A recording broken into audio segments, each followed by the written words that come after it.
हेच ते तानाजी सावंत आहे की ज्यांनी सरकारमध्ये असताना जे धरण फुटलं होतं तेव्हा ते धरण खेकड्यांनी फोडलं म्हणले होते।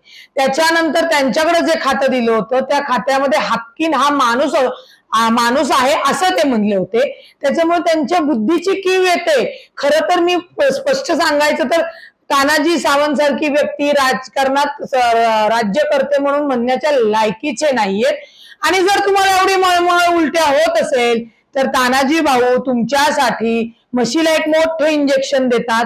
ते इंजेक्शन घेऊन डॉक्टर पाठवते म्हणजे तुमची कायमची मळमळ उलट्या जुलाब या थांबतील। आणि सगळ्यात महत्वाचं भैरवनाथाच्या साखर कारखान्याला भरघोस निधी पवारांकडनं घेताना ही मळमळ कुठे गेली होती? मुळामध्ये विधानसभेच्या ज्या काही इलेक्शन आल्या आहेत कुठेतरी काहीतरी बोलायचं।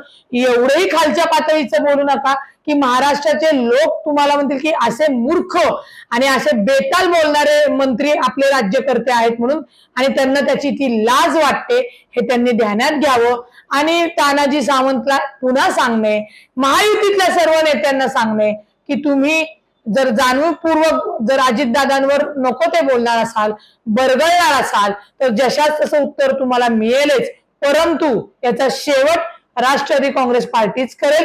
त्यामुळे बोलताना काहीतरी आपलं विचारपूर्वक बुद्धी असल्यासारखं आणि आपण एक राज्यकर्ते आहोत तसं बोलले तर ते तुम्हाला शोभेल। अन्यथा अशाच आमच्यासह महाराष्ट्राच्या शिव्या या जर तानाजी सावंत यांना खायच्या असतील तर त्यांनी पुन्हा फक्त बोलून दाखवावं, त्याचा शेवट आम्ही केल्याशिवाय राहणार नाही।